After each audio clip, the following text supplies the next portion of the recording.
From శ్రీమద్ భాగవతం ఏకాదశి స్కందం 11వ స్కందం 21వ అధ్యాయం 27వ శ్లోకం. కృష్ణుడు వేద మార్గాన్ని గురించి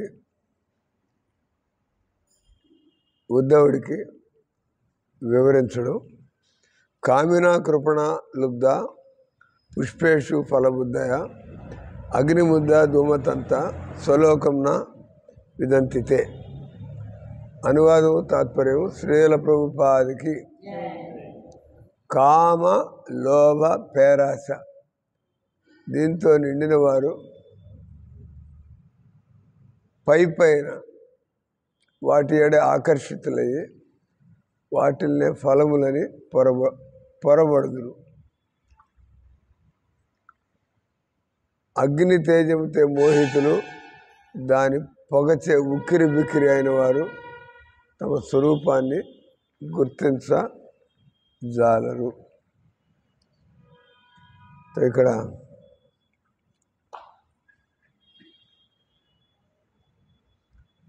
మానవ జీవితంలో భగవంతుడు మనకి అనుకూలమైనటువంటి శరీరం, ఎదిగినటువంటి మనస్సు, అంతే కదా. మనం నానా రకాలుగా మాట్లాడుతూ ఉంటాం. మన యొక్క ఆలోచనల్ని ప్రతిదీ ఎన్నో విధాలుగా మనం భగవంతుడు మనకి ఎదిగినటువంటి బుద్ధి, డెవలప్డ్ కాన్షియస్నెస్, మనుషులకు ఉండేటువంటి వికసించినటువంటి బుద్ధి చెట్లకు కానీ, క్రిమి కీటకాలకు కానీ, జంతువులకు కానీ, కోతులకు కూడా. కోతులు చూడడానికి కొద్దిగా మనుషుల్లాగా కొద్దిగా అనిపించవచ్చు, కానీ అవి కూడా ఎందుకు పనికిరావు.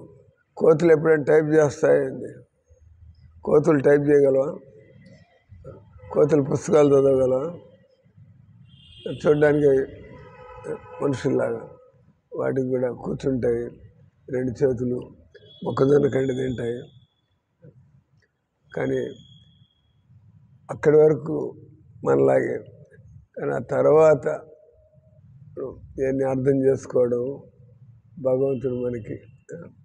అయితే ఇన్ని ఆవిష్కారాలు, ఎన్ని వస్తువులు మనుషులు తయారు చేశారు, అవన్నీ కూడా మనం వాడుకుంటూ ఉంటాం. ఏ జంతువులకు కూడా భగవంతుడు ఆ విధమైనటువంటి చింపాంజీలు ఉంటాయి, అవి కూడా మనుషుల్లాగా ఉంటాయి. కానీ నోవేర్ ఏవి కూడా కంప్యూటర్లు వాడడం కానీ, సెల్ ఫోన్లు వాడడం కానీ, అవి ఈ రకంగా బిల్డింగ్లు కట్టడం కానీ, వాటికి అంటే ఒక మనిషిని తప్పించి సృష్టిలో మిగతా జీవజంతువులు ఏవి కూడా, అంటే మిగతా జీవజంతువులన్నిటికీ భగవంతుడు తినడానికి, పిల్లలు కనడానికి, తర్వాత పండుకోవడానికి ఆ తెలివితేటలు ఇచ్చాడు. అవన్నీ కూడా తింటాయి, పండుకుంటాయి, పిల్లలు కంటాయి. కానీ మనిషికే భగవంతుడు అదేంటి ఇదేంటి, ఇది ఎలా తయారు చేయాలా, ఈ సమస్యకి ఏం సమాధానం అంత ఆలోచించి ఆఖరిలో ఈ సంసారంలో ఉండేటువంటి దుఃఖాలన్నిటికీ సమాధానం ఏంటి. మామూలుగా రకరకాలు తయారు చేస్తారు, కార్లు, కంప్యూటర్లు. కానీ సమస్యలు అనేవి పోయినాయా? సమస్యలు ఏది చేసినా కూడా సమస్యలతో పాటే బతకాలి మనం. అలా కూర్చున్నామంటే 1 గంట సేపు నడుము పట్టుకుంటుంది, మళ్ళీ కదలాలి, చెట్టు కదలాలి. అంటే ఈ శరీరంలో ఉండడం నరకయాతన అనుభవిస్తున్నట్టుగా ఎప్పటికప్పుడు శరీరాన్ని మెయింటైన్ చేసుకోవాలి. ఎప్పుడైనా కూడా నడుము పట్టేసుకోవచ్చు, ఫినిష్. గూని వచ్చిన దానిలాగా నడవాలి. ఏమైంది, బాగానే వయసు బాగానే ఉంది, ఏమిటి నడుస్తున్నాడు, ఏం చేస్తాం, నడుము పట్టు. ఈ శరీరానికి ఏ క్షణమైనా ఏదైనా కూడా రావచ్చు. కాబట్టి మూర్ఖులైనటువంటి వాళ్ళు ఈ శరీరాన్ని నమ్ముకుని బతకడానికి, ఈ శరీరంతో సుఖాలు పొందడానికి ప్రయత్నం చేస్తూ ఉంటారు. కానీ భగవంతుడు భగవద్గీతలో చెప్పేది, నీకు మానవ జన్మ దొరికింది కాబట్టి నువ్వు జంతు చేష్టలు చేయకుండా నువ్వు భగవద్గీతను తెలుసుకో. ఏది చేయాలి, ఏది చేయకూడదు, ప్రవృత్తించా నివృత్తించా కార్యే భయాభయే బంధం మోక్షతయావేత్తి బుద్ధిస్సా పార్థ సాత్వికి.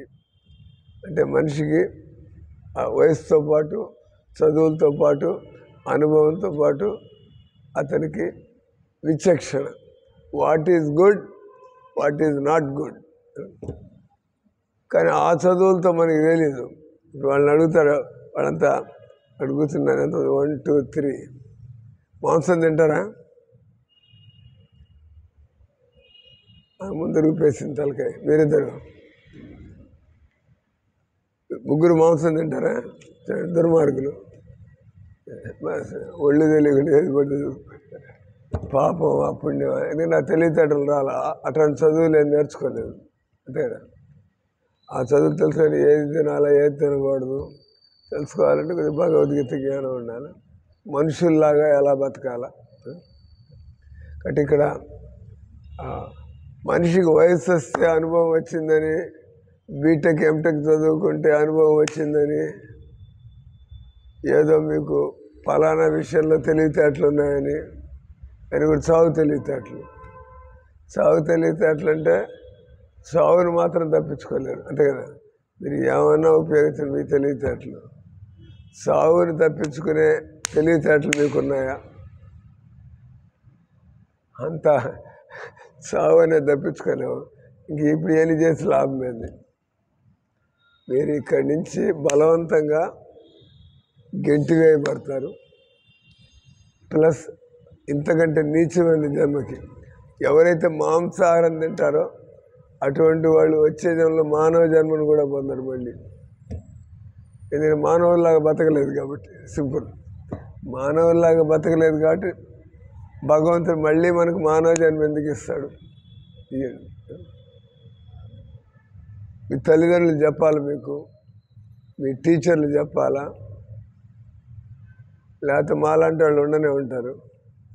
భగవంతుడు ఎక్కడో అక్కడ మీకు ఇది వినేటువంటి అవకాశం ఇస్తాడు. మాంసాహారం మనుషుల యొక్క ఆహారం కాదు, అది క్రూర జంతువుల యొక్క ఆహారం. మనం కూడా క్రూరంగా తయారవుతాం. కాబట్టి ఇక్కడ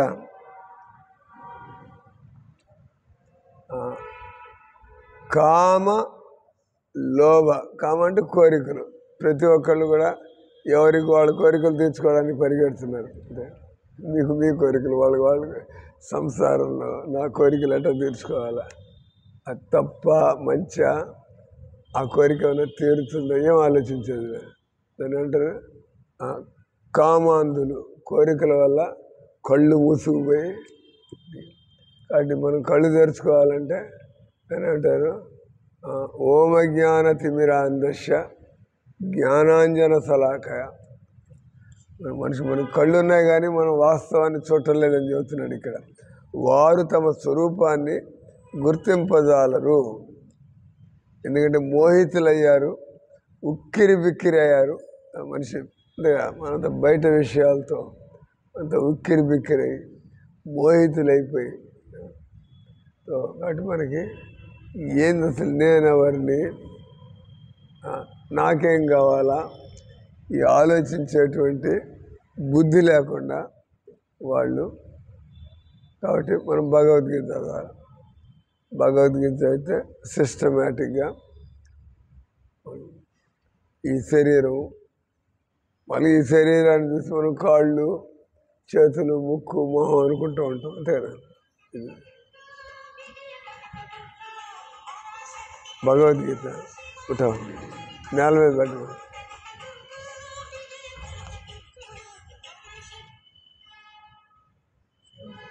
భగవద్గీత ఒళ్ళో పెట్టుకోండి, నాట్ ఆన్ ది ఫ్లోర్.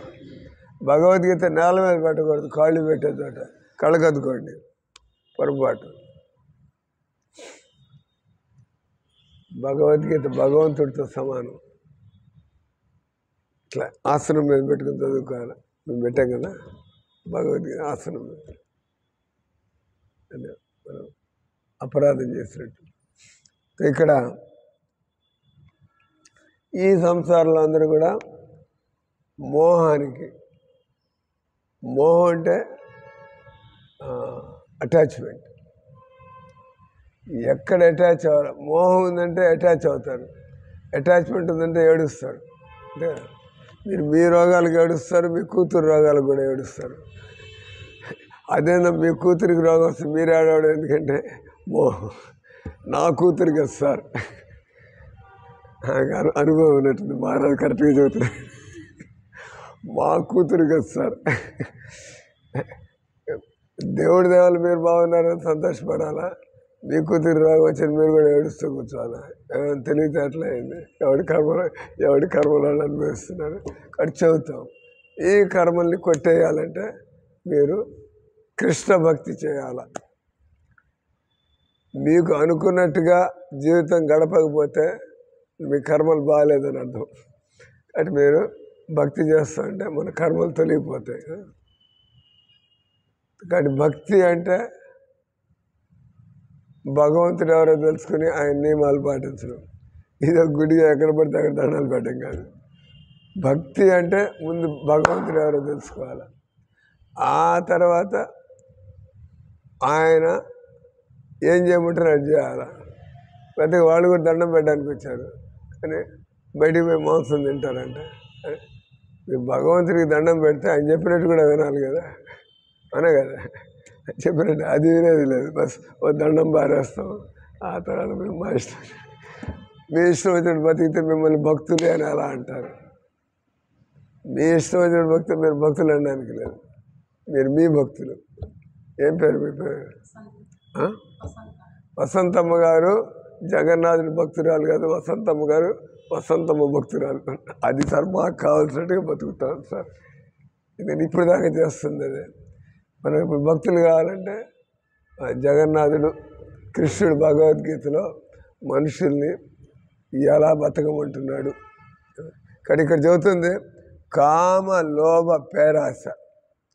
పేరాస అంటే మనకి తినడానికి ఉండడానికి ఉంది, కానీ ఇంకా కావాలి ఇంకా కావాలి, గాడిదలాగా పనిచేయడం.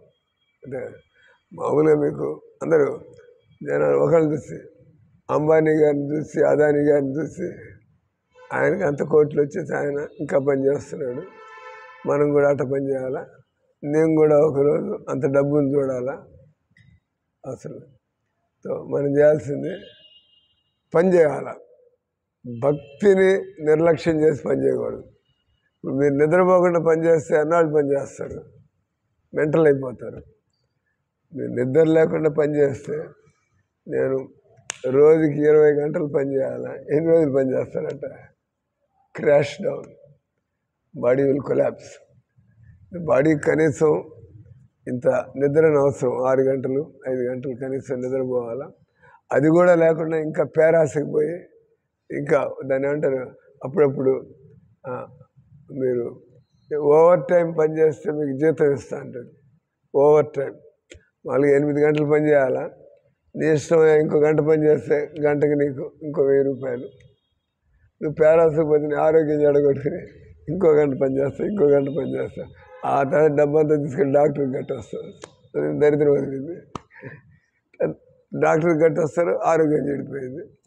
అప్పుడు కొద్దిగా తెలిసి వస్తుంది, డబ్బు పిచ్చిలో కూడా ఆరోగ్యం జడగొట్టుకోవడం అవి తెలివితేటలు కాదు. లేదా శరీరాన్ని ఆరోగ్యంగా ఉంచుకుంటూ, ఈ శరీరాన్ని దేనికోసం ఈ శరీరాన్ని వాడుకోవాలా. ఈ శరీరాన్ని మీరు బీటెక్ చదువుకోవడానికి, మీరు అమెరికా పోవడానికి, ఎట్టైనా వాడుకోవచ్చు, మీ ఇష్టం. అది కానీ భగవంతుడు అంటున్నాడు, నువ్వు బీటెక్ చదివి బాగుపడేది ఏం లేదు, భగవద్గీత చదువు. నువ్వు అమెరికా పోయి సుఖపడేది ఏం లేదు, నువ్వు నా వైకుంఠానికి వచ్చాయి. భగవంతుడు వైకుంఠానికి రమ్మంటే నేను అమెరికా పోతా అంటే అక్కడికి పోయి కాలేరికి ఒక నువ్వు పోయావు అని మళ్ళీ మామూలు పరిస్థితి. అంటే అమెరికాలో యాక్సిడెంట్లు కావాయింది అంతే కదా. అంటే మనం ఎక్కడికి పోవాలా, ఎక్కడైతే యాక్సిడెంట్లు ఉండవో, ఎక్కడైతే మనకి ఎలాంటి లోటుపాట్లు ఉండవో, కానీ ఆ ప్రదేశం మనకి తెలియదు. భగవద్గీత చదివితే మనకి సరే మనం ఇక్కడే ఎత్తుక్కుంటున్నాం, ఇంతకంటే బ్రహ్మాండమైంది, ఇంతకంటే 100 రెట్లు బ్రహ్మాండంగా ఉండేటువంటి వైకుంఠం ఉంది. అప్పుడు మీరు ఆలోచిస్తారు, నేను ఇక్కడ ఎందుకు ఉండాలా, ఐ వాంట్ గో, ఇక్కడి నుంచి నేను వైకుంఠానికి వెళ్ళిపోవాలా కదా. మిగతా వాళ్ళంతా కూడా ఇక్కడే ఎత్తుక్కుంటూ ఒకరోజు పుట్టుకొని వస్తారు. ఆలోచనలు ఇక్కడే ఉన్నాయి కాబట్టి జన్మ కూడా మళ్ళీ ఇక్కడే పుట్టాలి. అంటే మీ ఆలోచనలు ఎక్కడుంటే అక్కడికి పోతాయి. ఇప్పుడు మేమంతా ఏం చేస్తున్నాం, దేవుడిని పెట్టుకుని రోజంతా ఆయన మర్చిపోకుండా ఆయనకి సేవలు చేస్తాం, ఆయన పూజలు చేస్తాం, ఆయన భజనలు చేస్తాం. వచ్చిన వాళ్ళు కూడా నువ్వు అంటే మేము కూడా మీలాగే ఈ సంసారంలోనే ఉంటున్నాం. కానీ ఏర్పాటు ఎట్లా చేసుకున్నాం, దేవుడిని మర్చిపోకుండా ఉండడానికి. అది ఎవరైనా చేసుకోవచ్చు, ఎనీబడి కెన్ మేక్ కదా. కానీ మీకు తెలియాలి, గురువు దగ్గరికి వెళ్ళి ఎలా ఈ శరీరానికి నేను బానిస కాకుండా ఉండాలంటే, ప్రతి ఒక్కళ్ళు కూడా బానిసలై బతుకుతున్నాయి ఈ శరీరానికి. అంటే జంతువులకి వాళ్ళ ఒళ్ళు మీద అదుపు ఉండదు కదా. అంతే కదా, కుక్కలకి పిల్లలకి ఎట్ట బుద్ధి పుట్టి అట్ట తిరుగుతూ ఉంటాయి. కానీ మనుషులు ఆ విధంగా తిరగడానికి లేదు. కాబట్టి మరి ఎలా మనం దాన్ని ఏమంటారు, ఇంద్రియ నిగ్రహం, మనోనిగ్రహం. ఇంద్రియ నిగ్రహం లేనివాడు, మనోనిగ్రహం లేనివాడు ఏమీ సాధించలేడు. ఇప్పుడు ఎత్తుకోలేదు. చైతన్య చరితామృతంలో ఒక శ్లోకం వస్తుంది, జివ్వేర లాలచోయి ఇతివుతిదాయ శిష్ణోదర పరాయణ కృష్ణ నాహిపాయ. ఎందుకు ఈ మానవ జన్మ దొరికినా కూడా జనాలు అద్భుతమైనటువంటి కృష్ణుని పట్టుకోకుండా వాళ్ళు ఎందుకు ఇట్లా దరిద్రులాగా అడుక్కు తినే వాళ్ళలాగా బతుకుతున్నారు అని ఆయన చదువుతున్నాడు. జివ్వేర లాలచోయి, వాళ్ళు ఏదో టైంకి పోయి ఏది ఉంటే అంత తినేసి కాకుండా మీరు రోజంతా ఈరోజు మైసూర్ పాకు తిన్నా, రేపు గులాబ్ జామున్ తినాలా, ఎల్లుండి అది తినాలా, ఆ తర్వాత అప్పుడేం తినాలా, ఆలోచనలు అంటిపోతే నీకు దేవుడి మీద ఎక్కడుంది అని అన్నాడు. జివ్వేర లాలసోయి, జీవచాపల్యం. కానీ మనుషులు ఇవన్నీ పక్కన పారేయాలి. ఎవరైతే భగవంతుడి మీద మనసు పెట్టాలనుకుంటాడో ఆ తిండి చాదస్తు వదిలిపెట్టాల. తిండి తినద్దంటల్లా, చాదస్తు వదిలిపెట్టమంటున్నాం. అర్థమవుతుందా? తిండి తినద్దంటల్లా, తిండి చాదస్తాన్ని వదిలిపెట్టండి. దానంతటే దొరికితే ఏం అడగల, మిక్చర్ మీ దగ్గరికి వచ్చింది. కానీ మిక్చర్ స్వీట్ మీ దగ్గరికి వచ్చింది. సో ఆయన మంగళారతి కొట్ట అడగడానికి సిగ్గేసి మంగళారతికి వచ్చిన వాళ్ళందరికీ మిక్చర్ ప్యాకెట్ స్వీట్ ఇచ్చారు. ఆయన నిద్రపోయింది, రాలా. మామూలుగా వస్తాడు, కడప నుంచి వచ్చింది. కడప నుంచి ఇక్కడికి వచ్చింది మేము నిద్రపోవడానిక, మంగళారతులు అటెండ్ అవ్వడానిక? మంగళారతులు అటెండ్ అయ్యి సంపాదించుకోవడానికి వచ్చాను. అంటే అది ఆయన తప్పుపడ్డం కాదు. ఒక వయసు వచ్చిన తర్వాత అంత స్లో అయిపోతాం, అంత స్లో డౌన్, ఫినిష్. ఏం చేస్తాం అంటే అప్పుడు వాళ్ళ యొక్క మూడ్ చూడాలి. వీళ్ళు ఎలాంటి మనసు కలవాళ్ళు. ఇప్పుడు ఈయన కూడా కుర్రాడు, వారం రోజులు నేను తిడుతున్నాను, రోజు చివాట్లు పెడుతున్నాను లేదా, అంత మంగళారతి అయిపోయేప్పటికి ఆఖరిలో వచ్చాను సార్ అన్నట్టు కనపడ్డాం. దాంతో ఇంకేం పాడతాడు ఆయన, ఏం విన్నాడు, ఏం నేర్చుకుంటున్నాడు, ఏం పాడతాడు, ఏ స్వామి తిడతాడని చెప్పేసి చక్కగా నిలబడేసి. ప్రభుపాద అన్నారు, ఇస్కాన్ మందిరాలు తిని పండుకోవడానికి అడ్డాలు కాదు అవి. అడ్డా అంటే సత్రాలు. ఇస్కాన్ మందిరాలు తిని పండుకోవడానికి సత్రాలు కాదు. ఇస్కాన్ మందిరాల్లో మనం మనసుని ఇంద్రియాలని శుద్ధం చేసుకోవడానికి, భగవంతుడి సేవలు చేయడానికి, ఆ విధంగా మనం మంచి వ్యక్తులుగా మారిపోవడానికి. మీరు మందిరంలో ఉండి కూడా వాళ్ళ బుద్ధులు మీ బుద్ధుల్లాగా ఉంటే మీరే అడుగుతారు, ఏం బాగుపడ్డారు మీరు? మేమంటే సరే ఇంట్లో బతుకుతున్నాం, మీరు మందిరాల్లో ఉండి మీరే వెలగబెడుతున్నారు, మీరే వెలగబెడతారు, మీరు వెళ్ళగొట్టారా? అయ్యో కరెక్ట్గానే అడిగింది. కాబట్టి మనం మందిరాల్లో ఉంటున్నామంటే మందిరాల్లో ఉండే వాళ్ళకి విశేషమైనటువంటి బాధ్యత. అందరూ గమనిస్తూ ఉంటారు, వీళ్ళు పెద్ద ధీరుల్లాగా ఇల్లు వాకిలి పారేసి మందిరంలో చేరారు. అక్కడ కూడా ఇదే రాజకీయాలు, లేదా అక్కడ కూడా ఇదే ఏమంటారు ఈర్ష్యాద్వేషాలు, పెత్తనాలు. అంటే మనం భగవంతుడి దగ్గరికి వచ్చినా కూడా మనం ఎంత అదుపు లేకుండా బతుకుతున్నాం అంటే మనం ఇంకెవడు బాగు చేసేవాడు లేడా అన్నట్టుగా బతుకుతున్నట్టు. అంటే మా పని మేం చేస్తూ మీ అందరికీ కొద్దిగా చురకలు పెడుతూ, కొద్దిగా చివాట్లు పెడుతూ కమాన్ రండి వెనక. అంతే వచ్చిందే నేర్చుకోవడానికి. శిష్యుడు అంటే శాసించబడేటువంటి వాడు శిష్యుడు. డిసిప్లిన్. మన ఇంట్లో ఉంటే మీకు ఎవడు చెప్పేవాళ్ళు, మీరే కదా ఇంటికి మీరే యజమాని, మీకు ఎవడు చెబుతాడు? నిద్ర లేస్తూ లేవచ్చు, 10 గంటలకు లేవచ్చు. ఇక్కడ ఉంటే ఒప్పుకోరు, 3:30 ఇప్పటికి నిద్ర లేపుతారు, లేవాల. అది మనకే మంచిది. తెల్లవారుజాము నిద్ర లేకపోతే మీ జీవితంలో బహుశా తెల్లవారుజాము నిద్ర లేకుండా డబ్బులు సంపాదించవచ్చు, కానీ తెల్లవారుజాము నిద్ర లేకుండా బుద్ధిని మీరు మెరుగుపరుచుకోలేరు. బుద్ధి, డబ్బులుండి బుద్ధి లేకపోతే ఆ డబ్బులు దుర్వినియోగం అయిపోతాయి, అంతే కదా. డబ్బులు ఉండి బుద్ధి లేకపోతే లాభమే ఉంది. బుద్ధి ఉండి డబ్బులు లేకపోయినా కూడా బుద్ధి ఉంది కాబట్టి ఏదో వరకు మేనేజ్ చేస్తాడు. బుద్ధి కావాలి మనుషులకి, బుద్ధి బలం కావాలి కదా.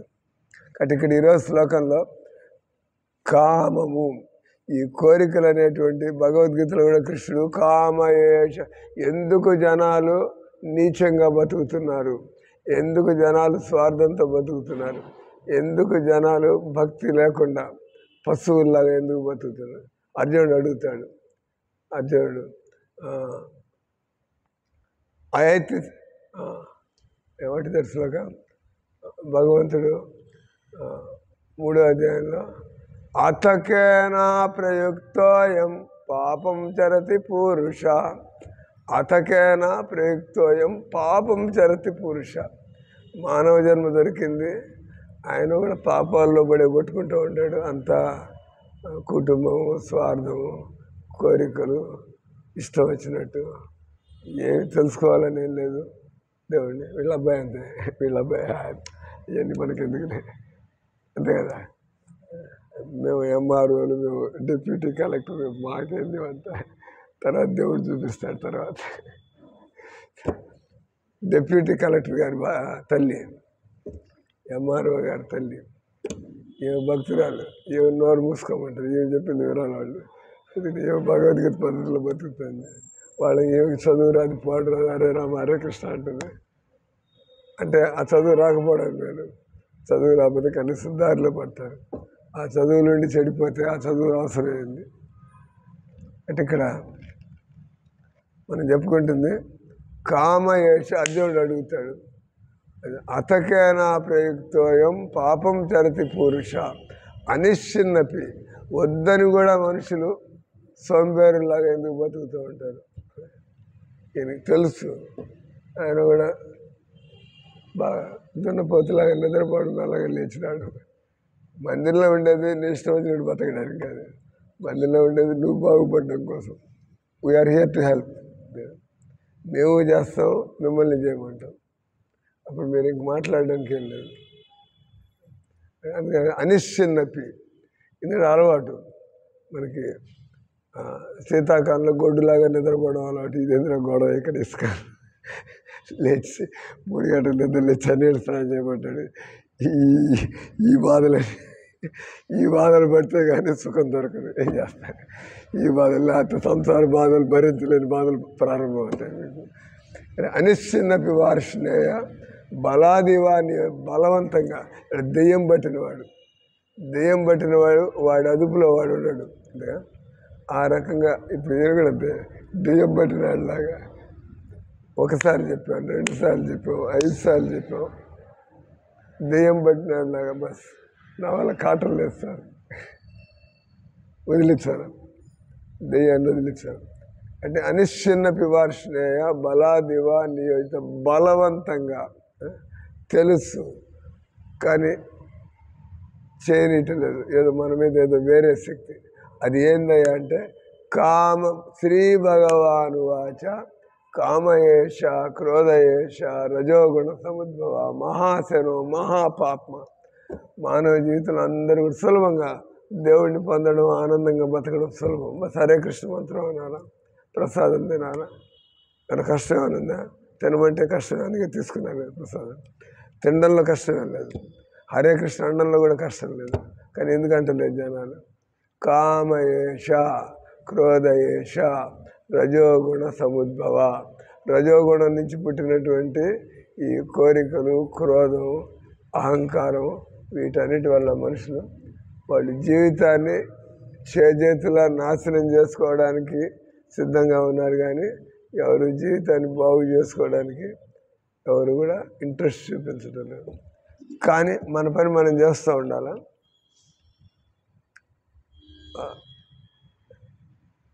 భగవంతుడు ఎవరినైనా కావాలంటే అందుకే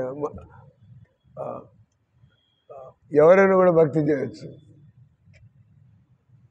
భక్తికి కులంతో సంబంధం లేదు, భక్తికి జాతితో సంబంధం లేదు, చదువులతో సంబంధం లేదు. తర్వాత భక్తి కష్టమేం కాదు. భక్తి అంటే తలకాయని సరి చేసుకోవడం. ఏం చేసుకుంటే మనకు ఉండేటువంటి కామ క్రోధ లోభ మద మోహ మాత్సర్యాలు ఏవైతే మనకి మనశ్శాంతి లేకుండా చేస్తున్నాయో ఆలోచనలు, దీన్ని ఎలా సరి చేసుకోవాలి? దానికి కీర్తనీయ సదాహరి, ఎప్పుడు కూడా మనసును సరి చేసుకోవడానికి భగవన్నామం అంటూ ఉంటే మనకి భగవన్నామం అంటూ ఉంటాం. కానీ అలవాటు కొద్దీ మనకి చెత్త కబుర్లు చెప్పడం అలవాటు అయిపోయింది. ఆ పక్కన వచ్చి కొద్దిగా ప్రారంభిస్తుంది, ఇవి కూడా పక్కన మాల పక్కన మారేస్తుంది. భలే ఉంది టాపిక్. ఇద్దరు పోయి గోతులు పడ్డాం. ఆమెను మీరు సరి చేయాలా? ఆమె చెప్పే మాటలకి మీరు కూడా మాల పక్కన మారేసి మాట్లాడుతూ ఉన్నారు. సో కాబట్టి దీని అంటారు, తెలియగల వాళ్ళు ఎప్పటికప్పుడు ఏది చేస్తే బాగుంటుంది, పరిస్థితులను అదుపులోకి తీసుకుంటారు. కానీ పరిస్థితుల ప్రభావంలో పడిపోయి వాళ్ళు కాలాన్ని పాడు చేసుకోరు.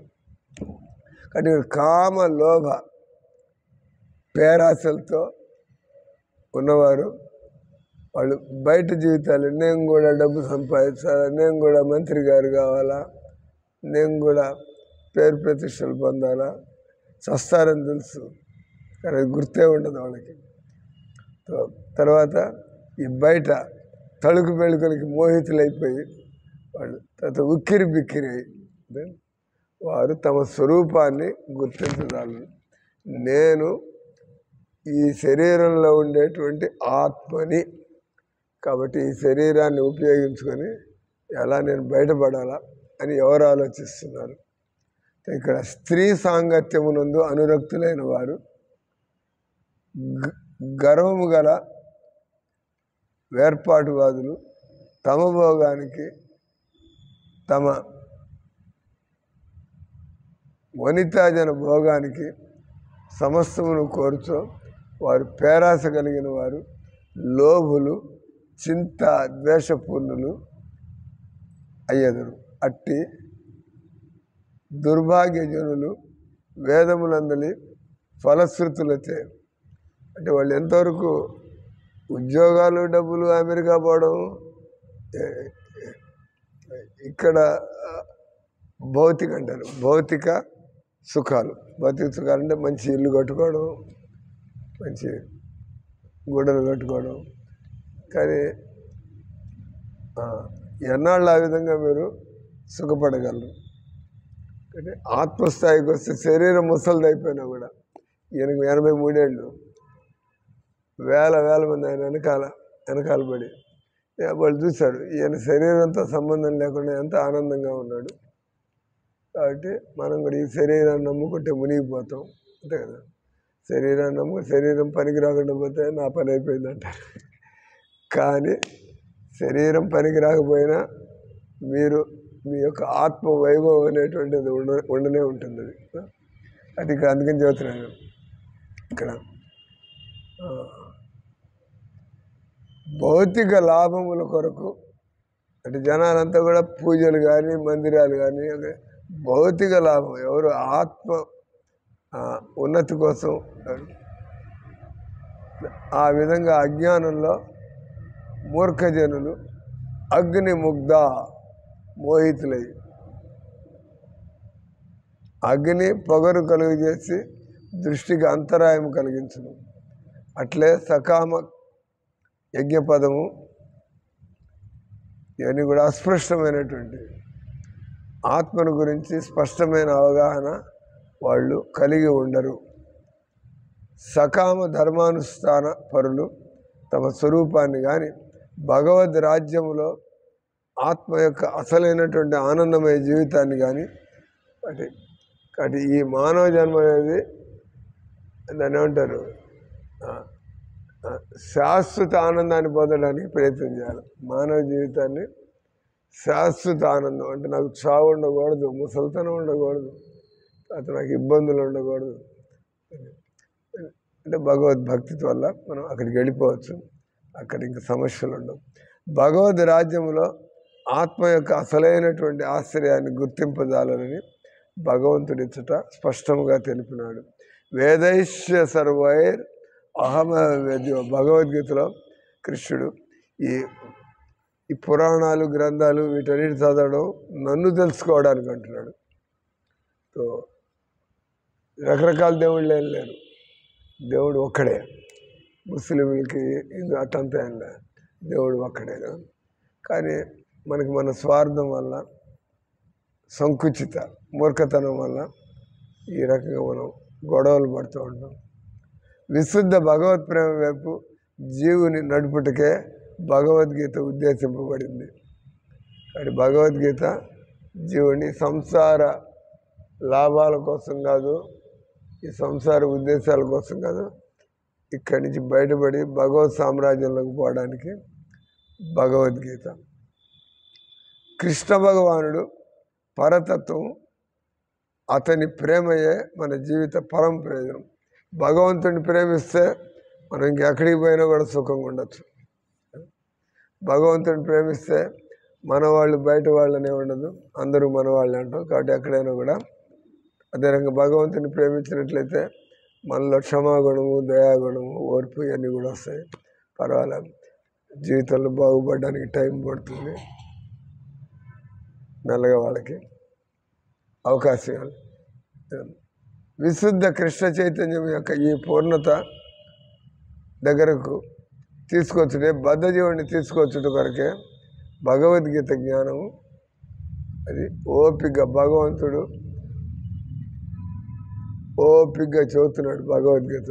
ఇట్ట చేయి, అట్ట చేయి, ఇట్ట చేయి, అట్ట చేయి, ఇట్ట చేయి అంటే ఏదో రకంగా మెల్లిగా ఆయన దగ్గరికి మనల్ని తీసుకెళ్ళడానికి. హరే కృష్ణ హరే కృష్ణ కృష్ణ కృష్ణ హరే హరే, హరే రామ హరే రామ